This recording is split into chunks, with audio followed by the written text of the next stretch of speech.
Welcome everyone to the Connect in Elkhart Community Conversation Series. Go ahead and get started. My name is Joe Nickol. I'm a principal at Yard & Company, an urban design and development planning firm based in Cincinnati that, along with our partners at Tool Design Group, have been commissioned by the Community Foundation of Elkhart County to help build a world-class trail and pathway system for Elkhart County. This project has three primary goals. The first goal is to build infrastructure that works for recreation, transportation, and economic development. The second goal is to better connect communities within the county and connect the county to its surroundings.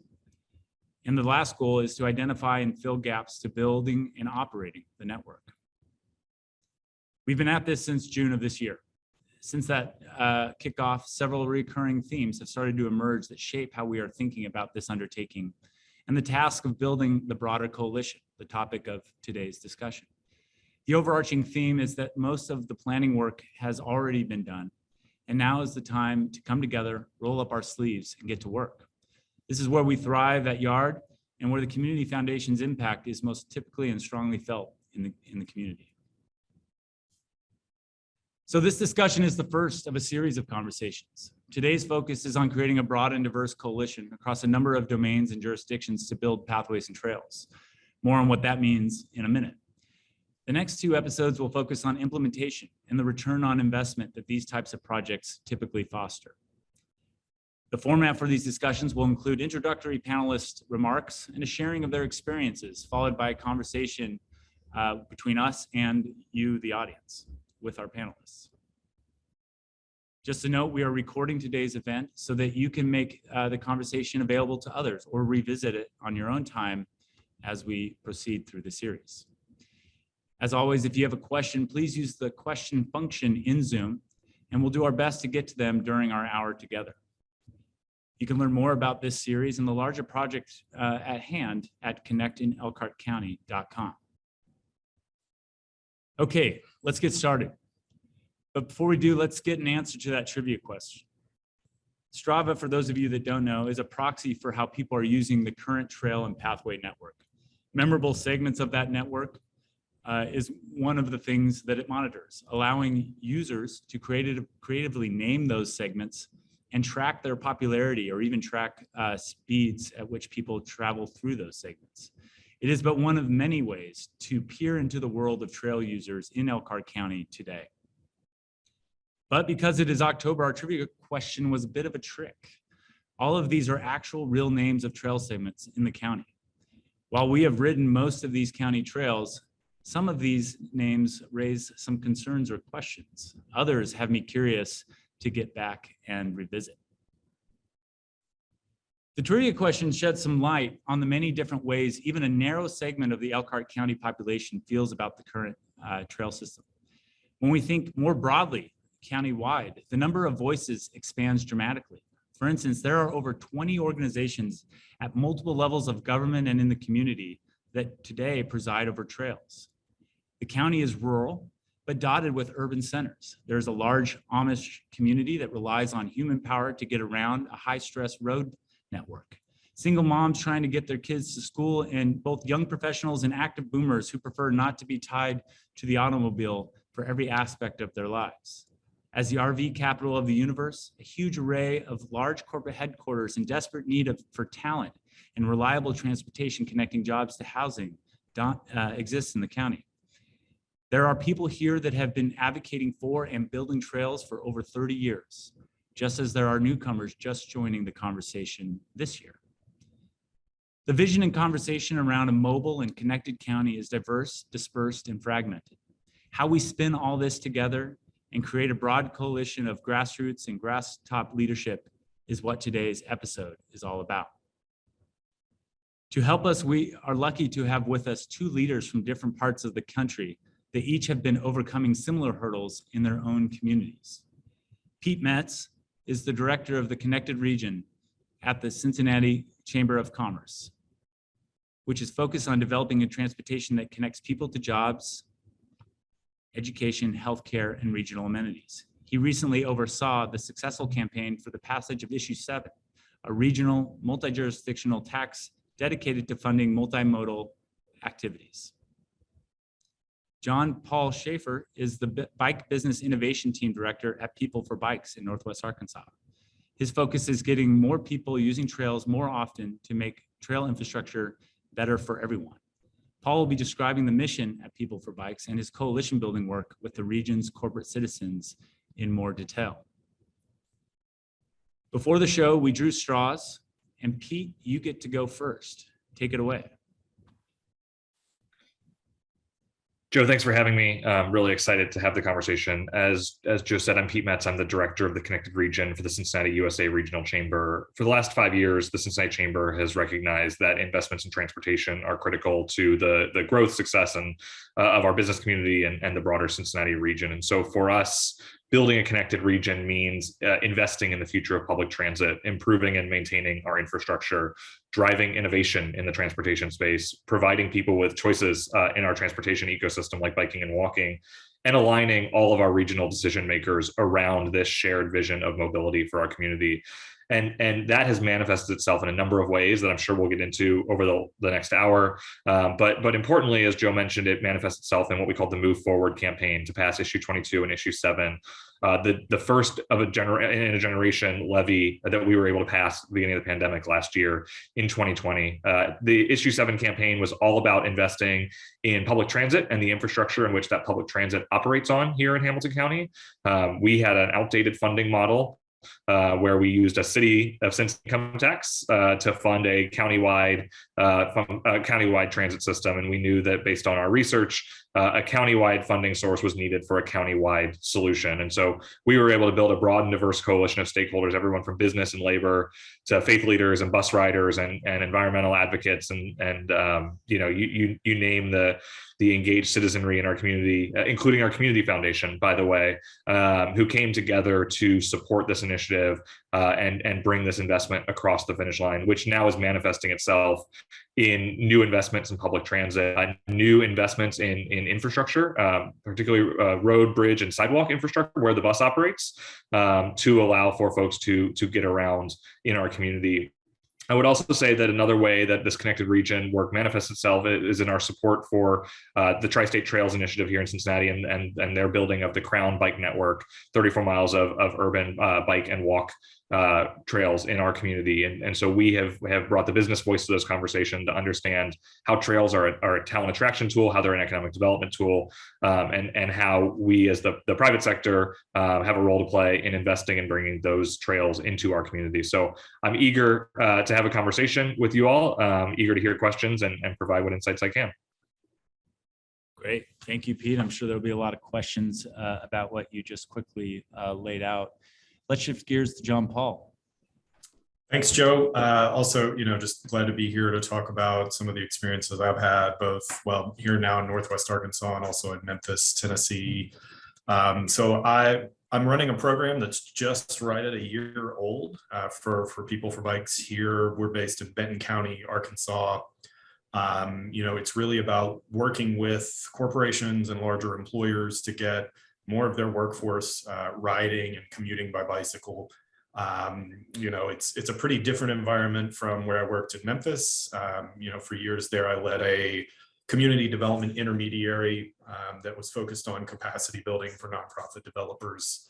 And we worked on everything from regional trails planning to city comprehensive planning to housing policy, all kinds of things there.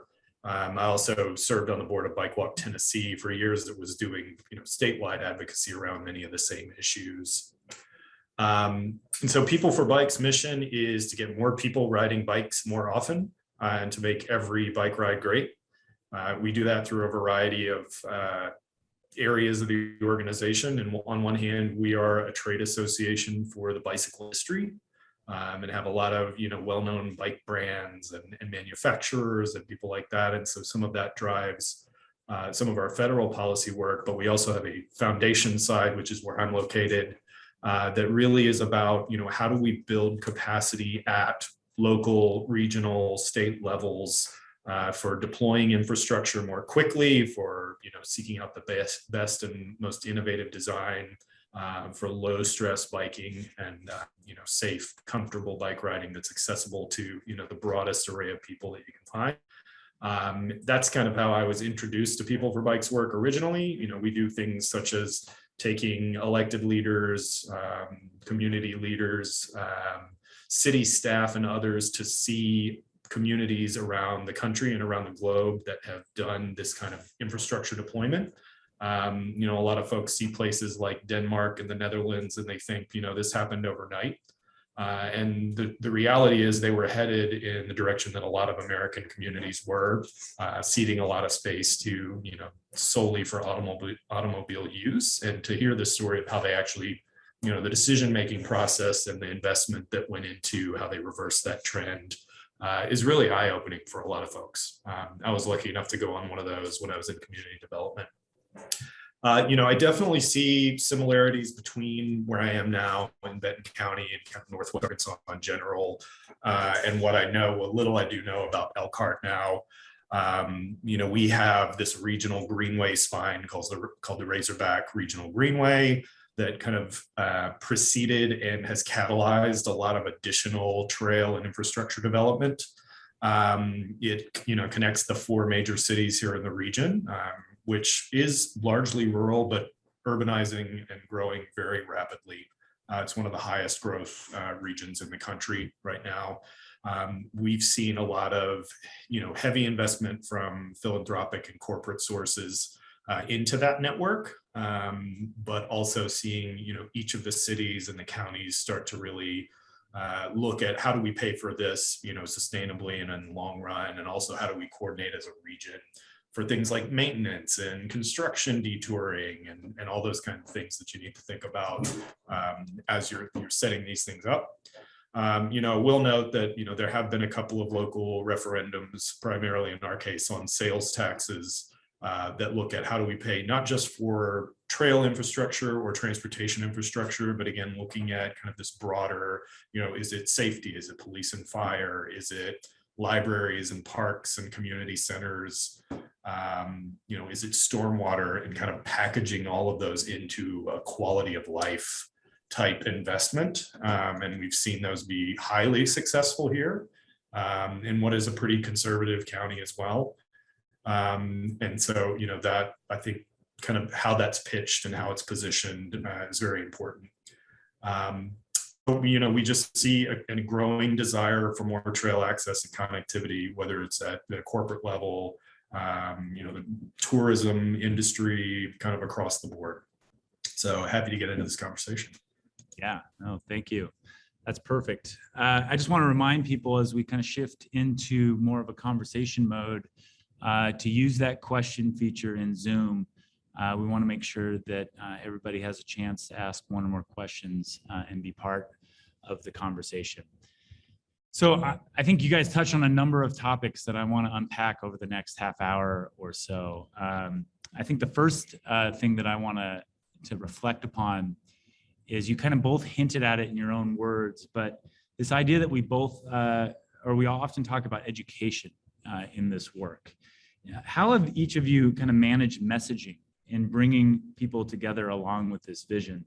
What has worked, what has flopped, or even been counterproductive to the vision or the objectives that you're setting out to achieve? And how have you communicated kind of an overall return on investment in the program that you're advocating for?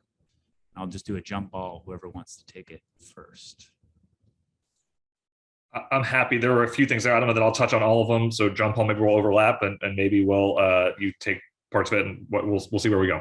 So I think for us, 2 things I would talk about. One is when we started this work at the Chamber and we were sort of talking to our transportation partners in the community about how we could be an asset to the transportation and mobility conversation in our region, what became clear to us was there was a lot of good work being done and no cohesive vision or no cohesive concept of how all of those things connected to each other. So whether it was work being done to build out a trail network or work being done to replace an outdated bridge in our community or add sidewalks in another community and make things more pedestrian friendly, there was no shared language in this. And that's sort of where the connected region vision came from.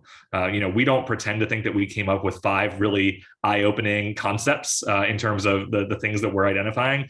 what we tried to do was create the hymn book for everyone to sing from together. And so when someone who is a pedestrian safety advocate is talking about how the work they do impacts the work that our goal of rapidly electrifying our transportation fleet is happening as well, they can understand how those things are connected and why those two things have to happen together. So that was really important for us from a messaging standpoint, is to give folks an umbrella, or mixing my metaphors here, but to give folks that comic book to sing from about mobility and its impact. I would also say, as I think specifically about the levy, we had to talk about the transit system we were trying to build, not as the outcome in and of itself, but as the tool to achieve all the things we wanted in our community. We wanted to connect more people to jobs.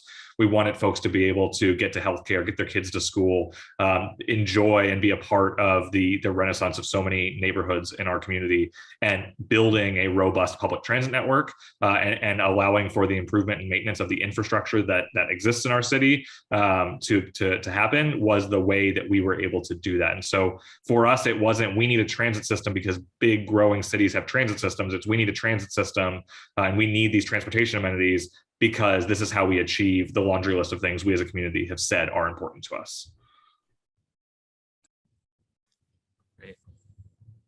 Yeah, and I'll just, echo a lot of the same things. It's about looking beyond just the infrastructure itself, looking at how it improves connectivity and mobility, yes, but, I think the other part is what are the impacts on housing, on workforce, on a variety of different areas in the community. In terms of messaging, I think setting a vision that's broad enough to encompass a variety of kind of priority sets and goals is key. And then just being, having the ability to facilitate how folks see themselves in that vision. Certainly I have been the bike advocate who develops talking points for bike advocates and things like that. And I think it's incredibly important to, whether it's just vetting how you're communicating things by folks who are non-endemic to what we do, whether it's transportation or community development. I always like to bounce ideas off my family at home and say, does that make sense? Or am I talking like a planner in jargon? So, the other part is how to, your messaging and your communications have to let people see themselves as part of the effort. And so, it becomes as, get into the weeds as detailed as, what kind of photography, what kind of language are you using? Is it inclusive? Does it, kind of speak to everybody who's involved or everybody that you need to bring along?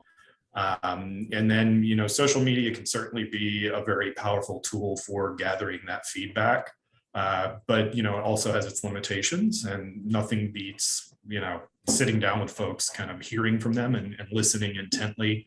And what I've found that's gone a long way in that end is, hiring community groups who have existing constituencies, a lot of what we did at Building Memphis, we did through a network of CDCs. And so we had this kind of built-in web of folks who are connected on the ground to communities. And so bringing them into that to help set the messaging, to help, do the messaging was really impactful.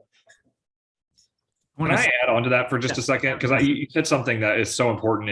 It's being really thoughtful about the words you use and the way you talk about things. Very early on in our process of building this vision, we conducted what we think was the first region-wide. So we're a 15-county MSA, but we looked at the 8 counties that encompass 90% of our population. And we did a poll on how people feel and think about the transportation system in our region. And that pollster that we used was a national group that has done this work around the country. And along with giving us these insights, they handed us a sort of say this, not that, or think about these terms instead of those terms. If I were sitting at my desk as opposed to working from home, I'd be able to hold it up and read it to you, because it has forever since then hung at my desk, helping inform the way we think about how we talk about this stuff, to get out of our own heads when we think about those in the transportation industry versus how, a mom trying to get her kids to school and then get to work thinks about these things. And it was so helpful to framing everything we did externally.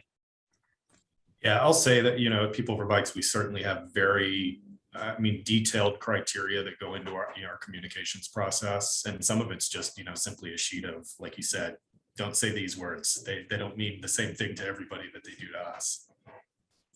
I want to go back to something that John Paul brought up and kick it back over to you, Pete, because I know you use this tool to great effect, but just to talk about social media, the good, the bad, the ugly, as it relates to accomplishing this type of work. How did you leverage it? Any tips that you can relay on how to leverage that tool? John Paul mentioned, getting close to influencers and people with large networks. Kind of expand on that using your experience, Pete.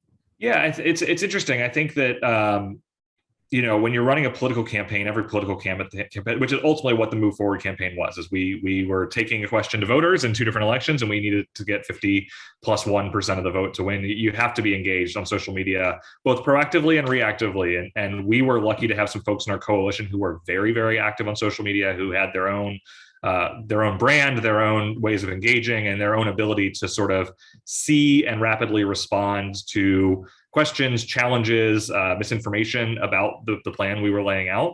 That was incredibly helpful. It also is, frankly, its own full-time job when you're thinking about how do you go out and sell something in an ecosystem where everyone who has an opinion has a platform, which is on net a very good thing, because our supporters were also able to have their platform and expand it, because we had a coalition of more than 30 endorsers, 30 organizations, and 50 or 60 elected officials who were able to sort of push this message out, be rapid responders, and be advocates in their networks, was a huge value add. Although I will challenge folks that what's happening online is only a subset of what's happening in the community. John Paul, you mentioned running things by your family. I routinely ask my mom, "Hey, Mom, did you know this was happening? Or did you know this happened today?" And if she didn't spend all day on Twitter like I did, she wouldn't have known. And so it was also, it helped illustrate for us that we had to be doing more messaging in more places while being very active on social media. Everybody should follow Pete's mom on Twitter, though. She's very good. She's not on Twitter, which is probably a healthier thing for her. I want to do a brief pause for a jargon alert. Let's define MSA. Pete, I think you brought that up, so I'll let you define that. But then before you respond, the question as part of that was, how are these, in your case, you talked about a large multi-county area. How did you structure the coalition in a formal sense? Yeah, so MSA is our metropolitan statistical area. It's a census designation for our region. So it's made up of 3 counties in four counties in Hamilton County, 4 counties in Ohio, 3 counties in Kentucky, and 1 county in Indiana. I think I did my math right there. Someone can fact check me. But we defined our coalition informally at first. We, through the support of our community foundation, were able to, at the chamber, because we're a regional chamber who represents businesses on both sides of the river and all across our community. We housed a lot of that work in-house. Our community foundation invested in us to do this coalition building early on. And then ultimately, we were able to convert that to sort of your tried and true endorsers and advocates of a specific ballot measure that were doing actual electioneering. So hopefully that answers the question. Great. It does. I want to kind of take it another direction now. You guys talked about creating an inclusive message that, a broad swath of the community can see themselves in. How do you balance that, which is obviously a really important methodology, with, I guess, a couple things. One is a specific audience that really needs to understand a commitment to, say, transit or to pathways in maybe a boardroom setting, and convincing them that this is the platform that they should get behind. But maybe even more specifically than that, how do you balance the broad message, Pete, that say you just conducted, or John Paul, that you're shepherding, with the need to get very specific and detailed oriented about this street or this corridor or this project? Pete, you were talking as we got ready for the show today about how the first projects are already starting to roll in and the kind of complexion of those projects. Can you talk a little bit in both your experiences about how you've mastered kind of broad narrative with very specific, actionable initiatives?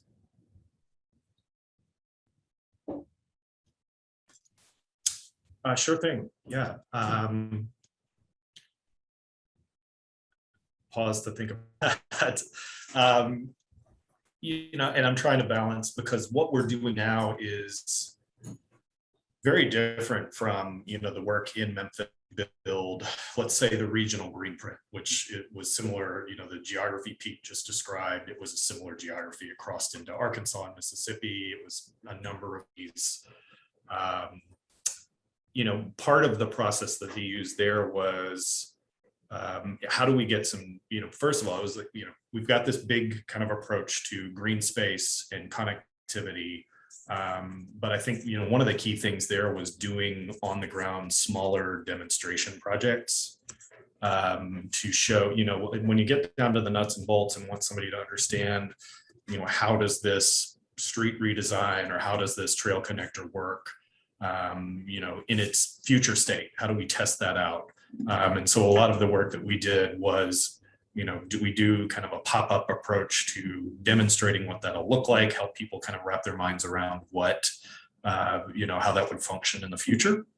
But then, and this is true for the work we're doing now as well. It's, segmenting and knowing your audiences, just to a T, and being able to craft that messaging. So for instance, if we're talking to corporate leadership about what are the, broader benefits of a workforce that bikes, hit in terms of economic big economic trends, healthcare savings and those kinds of things, versus, we're actually using, it's called stages of change theory, where we're segmenting. We know that we've got an audience who are bike enthusiasts, and this is how we're going to keep them riding and kind of harness their energy to bring along folks who, they may not have ridden a bike since they were a kid or in the last 10 years.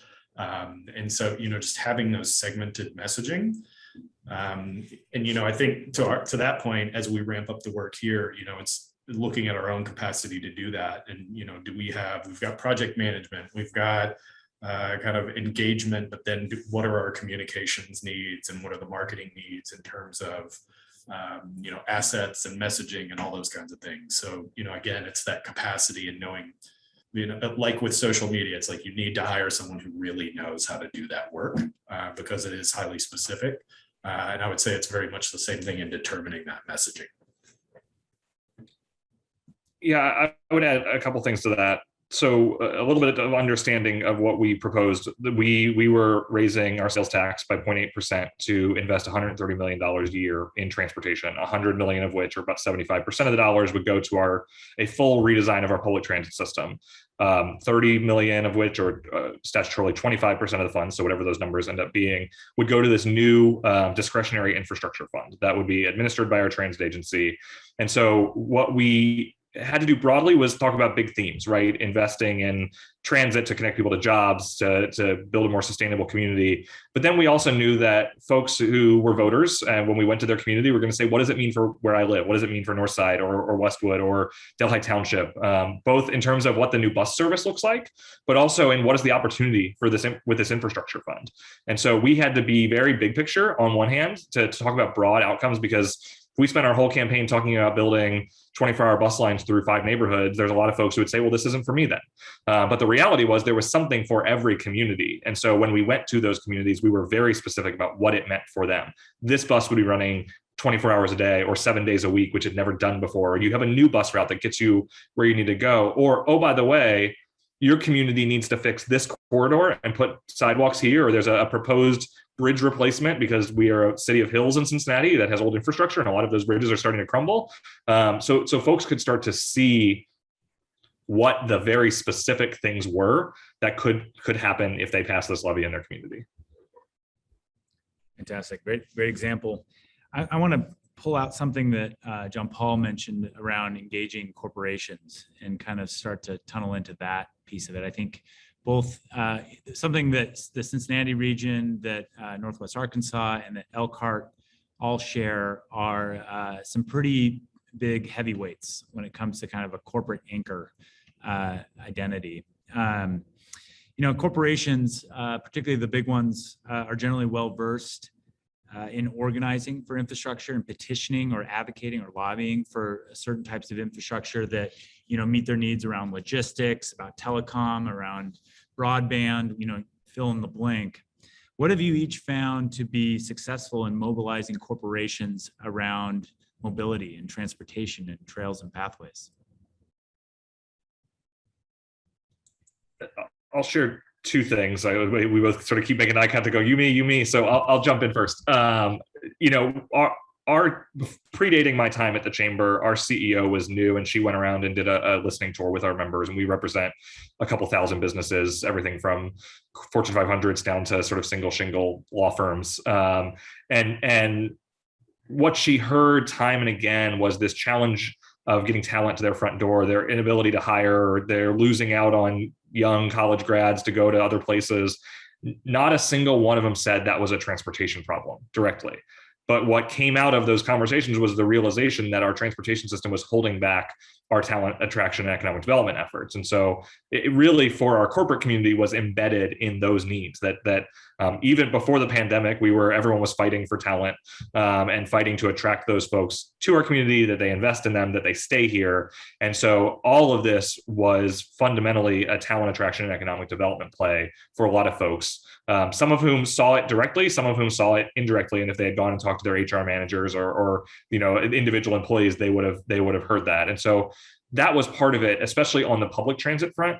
On the trail side of things, I think we have a long history, Joe, as you mentioned, of the corporate community being involved in sort of big civic initiatives. And so seeing a massive urban bike trail network as a huge civic amenity, both for tourism, but for economic development, for general mobility, has been huge. We've actually taken a large number of our CEOs out on the trail or on the proposed trail. We've ridden some of them through grass that's as high as their shoulders to say, think what could be here.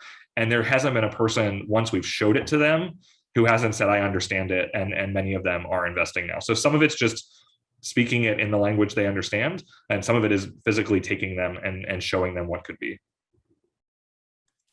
Yeah, I think it's, a similar conversation here in Northwest Arkansas. It's how do we get them to the door, but how do we get them to the region as well? And I would say that's really been the approach just overall.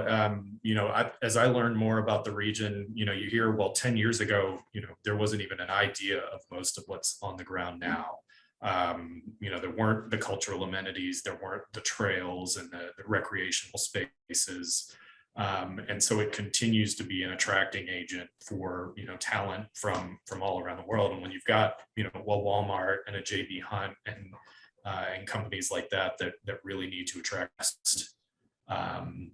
they've put so much support behind it, both from the corporate side and the philanthropic side. And I kind of compare the experience of Memphis, which was very logistics focused.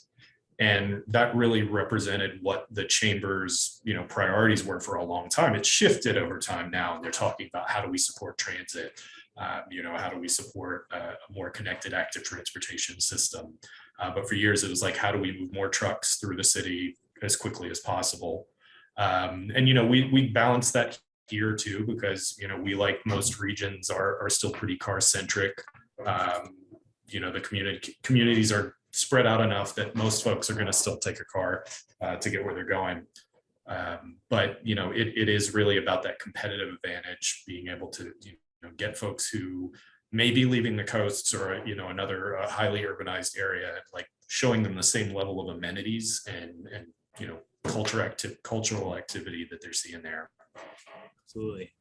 And you had mentioned earlier in the show, John Paul, the Razorback Trail, and how, it's kind of a recent phenomenon that connects multiple communities. Can you just talk briefly about, just from a build out standpoint, what's the connection point between the corporations like Walmart and Hunt and the municipalities or levels of government in seeing that project get built out? Yeah, so what we're talking about is a close to 40-mile greenway. The vast majority of it is, completely separated from the street. There are sections that touch the street network. It's 2 counties. It's 4 major cities. it goes, right through or by most of those corporate headquarters. So you see kind of in the siting of it, and my history with it is a little more recent. But you also see the University of Arkansas. You see a number of different players there. It runs by a lot of the cultural institutions which have been built kind of in proximity to it. I'll say one of the neat things is as Walmart builds their new world headquarters here, the Greenway is actually going to cut directly through it, go through wetlands that are on part of that. So they are really embracing it as part of the infrastructure, both to and on campus, and are kind of building out the quadrants of that campus in a way that's, you basically have a parking, shower, 5-minute walk to anywhere, pretty much anywhere you are on the campus. So I will say one of the conversations that now, as it enters kind of like getting close to a second stage in its life cycle, is that maintenance and branding identity kind of conversation. Like, how do we have a more cohesive brand of the Greenway? How do we make sure that the signage and the, I mentioned the detouring processes are similar. And so that's something that's being worked on now through our regional planning commission, our COG, essentially. Where those cities are sitting down to say, how do we standardize this now that we're having to look at maintenance, we're having to look at all of this growing development that's impacting parts of the trail. Yeah, it's so important that rather than what I call the go away check that corporations often write to an initiative like this, they're actually putting their bricks and mortar and bodies and corporate headquarters right on, along, or either side of the trail. Before I go on, I just want to remind everybody, please use the Q&A function. We have about 10 more minutes of conversation, so I want to make sure if someone has a question that we're able to respond to it. I want to shift gears a little bit from the infrastructure side to kind of the demand side, the end user advocacy and coalition building. And maybe I'll start with you, John Paul, on this. Talk a little bit about your work and specifically your program around working with employees and HR departments to build up ridership, who then of course become advocates who are not only reliant on that transportation system, but are making economic and kind of personal decisions to see that system grow. Yeah. So this again it's really about meeting each and every person where they are. There's a kind of takeaway from a group agreement. So I was once involved in it. It's like be okay with non-resolution. And so, we're even taking the approach where even if we never get 10% of the people on bikes or 50% of the people on bikes, we want them to see biking as kind of a norm and as part of the culture of the company, the place, the region. And so, the focus on biking here has gone a long way to that. And so what I think we see is a lot of folks who are, they're coming back to it after years and years. And so our team is providing, very practical tools. We're providing an app that helps them build routes or find routes where they're, vetted and kind of low stress places to ride. We're doing training in terms of, what do you need to bike commute? How do you do the very basic, you're out on the trail, you get a flat tire. It's fairly simple stuff, but taking it through kind of the corporate system and building kind of a network of ambassadors who can help spread that word is really important. We're learning a lot about, just internal communications and how we integrate into kind of the ethos and the language of each company. So it's a little, I don't want to call it code switching per se, but, it's learning how they talk about the corporate culture and the history of the organization. And then, another part of it is looking at how do we incentivize meeting certain goals each month. And, the ultimate goal is we want it to be part of benefits that are offered by the company. We see a lot of tech firms and others, again, in the coastal regions who are, they're doing this partially because, real estate is so expensive and they're paying for parking spaces that, they want to kind of offload. We don't have the exact same motivator here, but also, want to help these companies see whether it's improvements in health and productivity. There's, a lot of research on, how do we translate more activity into negotiating reduced premiums, or, it shows that your productivity goes up X% when you're, supporting healthy activity throughout the day. That initial handshake is so important when a new hire, for instance, comes to a new job and they get the welcome onboarding packet. We have seen this in our kind of neighborhood growth and development work, where that packet says, okay, so you're relocating to Northwest Arkansas. Here are the 2 neighborhoods that you're allowed to live in. Right. How do you start bending the demand curve? Just by small tweaks and nudges in very simple, language or brochures even, for a relocation package. Has a huge impact and ripple effect. Pete, I don't know if you have anything to add to that. I was going to allow you to or encourage you rather, to kind of take us through the transition from a successful levy to the Connected Region platform, and what role you see that playing in kind of following through on a very successful initiative. Yeah, so let me say one thing on the previous question, then I'll jump into that. We as a chamber and representing thousands of businesses offer our members all sorts of benefits, right? And those are bottom line sort of financial benefits, health insurance benefits, office supplies benefits, cybersecurity, tech benefits. And we are, now that we're starting to build the system we know our community needs, starting to help our businesses think about how they walk the walk. And they've put their time and their dollars into talking the talk to invest in these things. Now, how do we make sure that they incorporate that into, and it's not just transit, it's how do we expand access for our members to invest in bike share passes for their employees, or for, frankly, preferred rates with bike suppliers for their employees who want to buy a bike, or electric vehicle charging if they've got an EV. So we're starting to build a platform, and it's very early. So maybe some folks on my team would say, Pete, don't even talk about this yet, but it really is, how do we take them out of just being advocates for transportation and then turning it internally to say, great, we've built this system that it works for more of your employees than it ever has.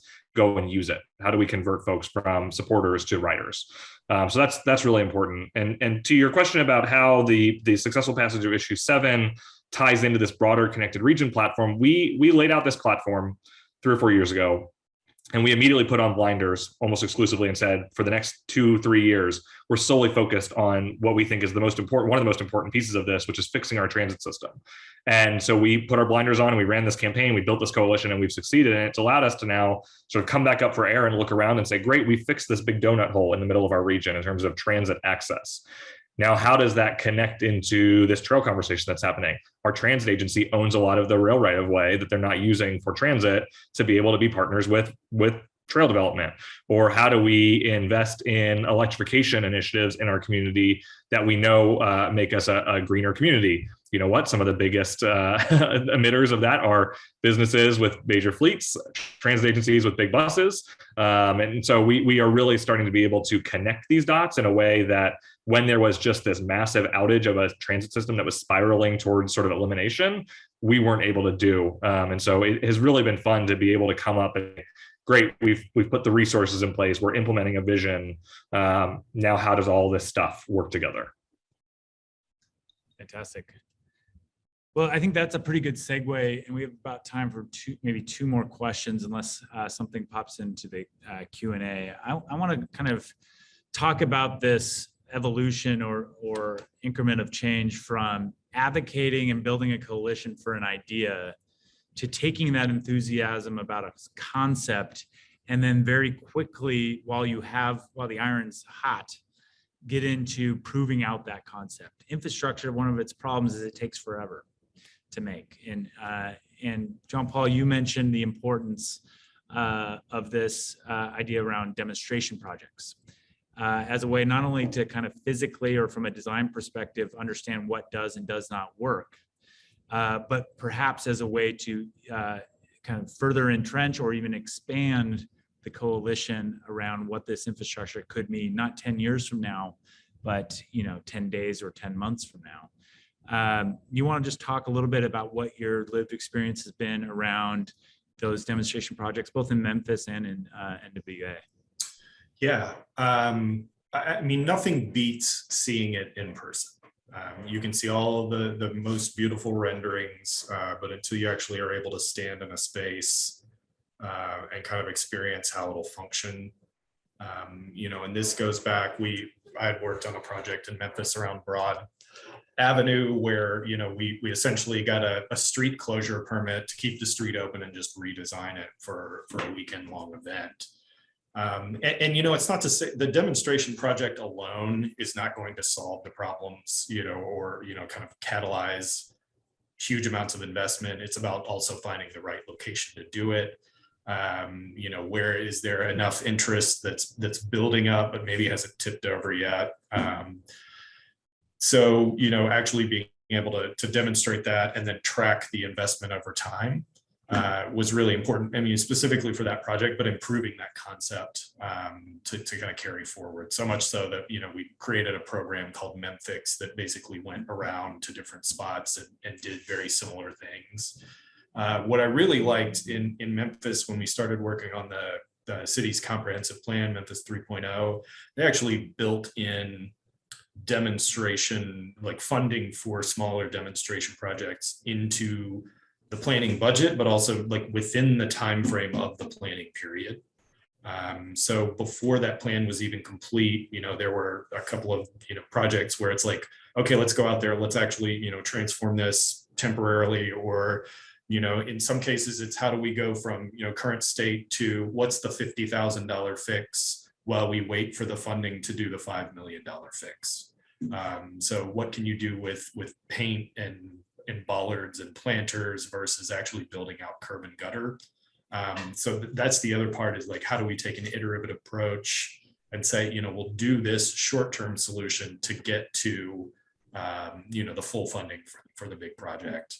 What we're doing now here is, we know that we've got to work with employees where they are. I've mentioned, Walmart's building a new campus. We're working with folks, at existing buildings. And so we're going in and looking at, within their own right of way, within their own property, how do we make some of those same kind of adjustments? And in this case, it's more of like, it's a temporary fix while we wait for, the fully amenity laden campus to be built.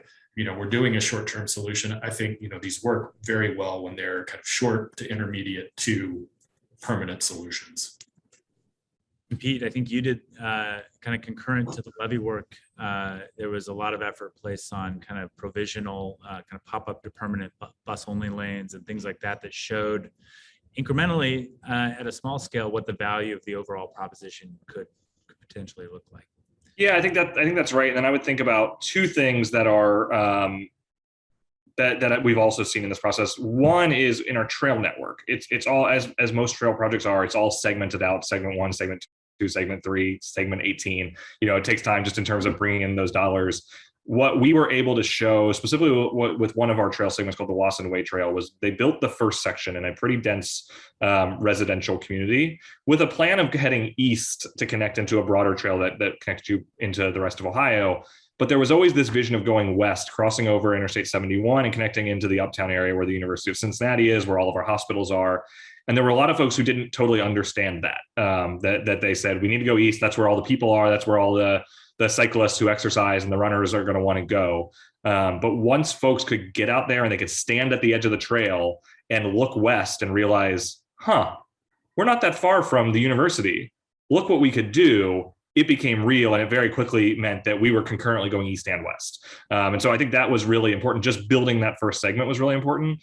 The other thing I'll say is this infrastructure fund, which was totally theoretical, brand new to everyone. No one could totally understand. We said, we're going to put $30 million a year in infrastructure, local money, not money you have to go to the federal government for, not money you have to go and compete for at the state level. $30 million, that's all for Hamilton County. People are like, okay, what are you going to do with that? We don't understand that.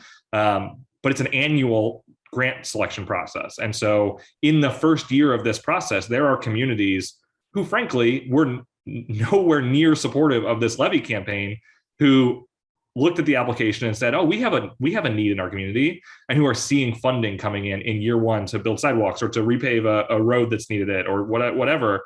And so I do think from a growing the coalition, this is a 25-year levy, which we will have to renew at some point. Those communities who were like, we're not so sure why we would want this in our community, are already in year one seeing exactly what it's doing for them. That's right.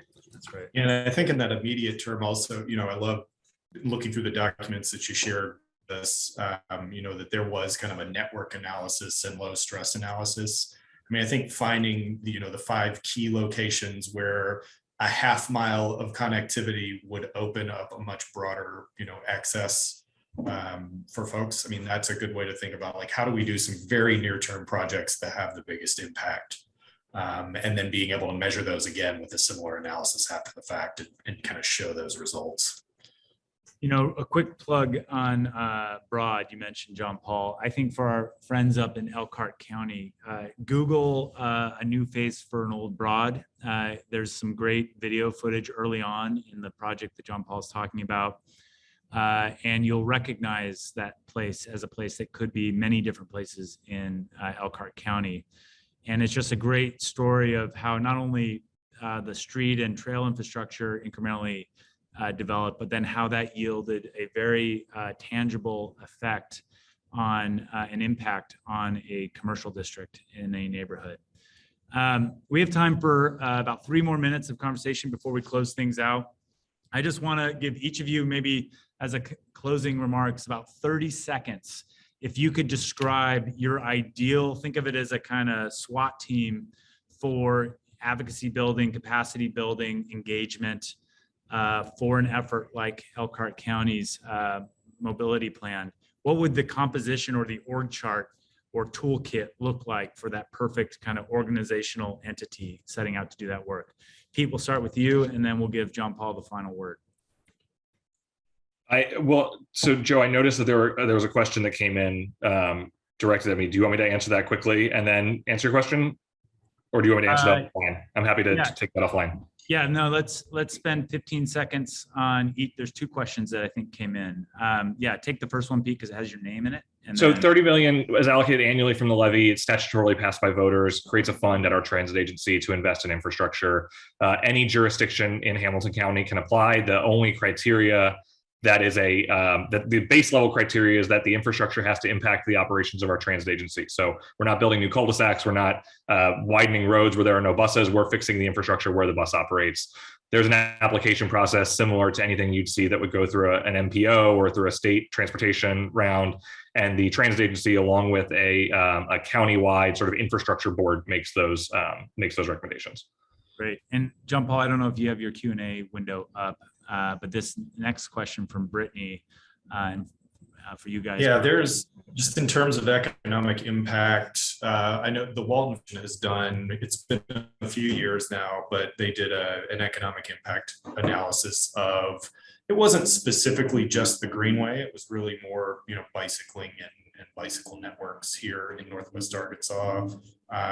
Came up with a figure, I think it was $87 million annual impact. And that was a combination of, tourism and sales tax and those kinds of things combined with some of the health savings. They looked at what average increase in physical activity looked like against some of the demographics here and kind of came up with that number. There are a number of studies. I think Wolf River Greenway in Memphis has a similar economic impact study. Great. And for those of you that have the summary of understanding that we provided earlier in this project, we provided links to many of the studies John Paul just referenced, as well as a couple others. I'm gonna have to put a pin in the question that I asked before we got those last minute questions. Thank you to Laura and Brittany for asking those questions. Maybe Pete, John Paul, we can have you just maybe pen those answers, and we'll include it as part of the show notes for this episode. I just want to quickly kind of summarize the themes that I took away from this discussion. I think just real quickly, in no particular order, I was jotting some notes down. This idea of don't talk about bikes or not even just about trails. Find an inclusive shared language, shared mission when advocating for this kind of bold, multi-jurisdictional vision, and help people see themselves in that vision. This idea of a coalition of enforcers or advocates, not just individuals, but who are those 10 to 15 organizations that each have their own constituencies that can be part of the kind of mobilized army of advocating for this. This importance of demonstration projects. John Paul said, nothing beats seeing it in person and using demonstration projects to achieve that, to immediately follow through on the coalition building. This idea of corporate embrace, not just the go away check, but finding ways to ingrain yourself in the corporate culture of your company citizens, corporate citizens in the county. And don't overlook the important details that will start to bend the demand curve for trails upward. Kind of thinking as a regional HR, advocating for those incentives and tools to encourage and grow ridership and usership. And then kind of while you're building the human infrastructure and even the trail infrastructure, to not lose sight of the consistent messaging and branding of the infrastructure, of the movement, of the places that these trails and pathways connect is critical. Okay, so with that, I think we're going to have to conclude. I want to thank you both, Pete and John Paul, for the insights about building a broad coalition for a more connected region. This is a great way, really energetic way, frankly, to kick off this series. As we look out ahead, be on the look for invites to this series' next episodes. We currently have 2 scheduled. Our next on November 3rd will be all about building and operating a world-class trail and pathway system. So we'll have talked about advocacy and building the coalition in this episode. How do you take advantage of that coalition to start implementing, and then not losing sight of the importance of managing the system that you're building. Currently, that show is being brought to you by the Erics. Eric Rogers from Bike Walk KC will join us, as will Eric Borer from Bike Pittsburgh, 2 of the leading localized bike and pathway trail organizations in the country. The 3rd episode that is currently scheduled will take place in December. And it's going to be all about, okay, we've started to build the structure or this network or expand it. What are some of the opportunities for economic development, return on investment through placemaking? What are some of the policies that we can implement to support a vast and consistent and growing ridership? And currently we have Karen Haley from the Indianapolis Cultural Trail joining us, as well as Stefan Bontrager, who, fun fact, went to Goshen College and is with River Life Pittsburgh, who is doing a lot of the placemaking around their riverfront trail network there. So look out for those invites as a follow-up to this episode. So if you have any questions or want to learn more about the Connecting Elkhart initiative, for those of you that don't know, please visit us on the web. There you'll find a number of ways in which you can participate in building the movement, perhaps employing some of the takeaways even from today's conversation. One of the easiest ways you can do that is by completing and sharing a short 2-minute survey about your trail and pathway experience in Elkhart County.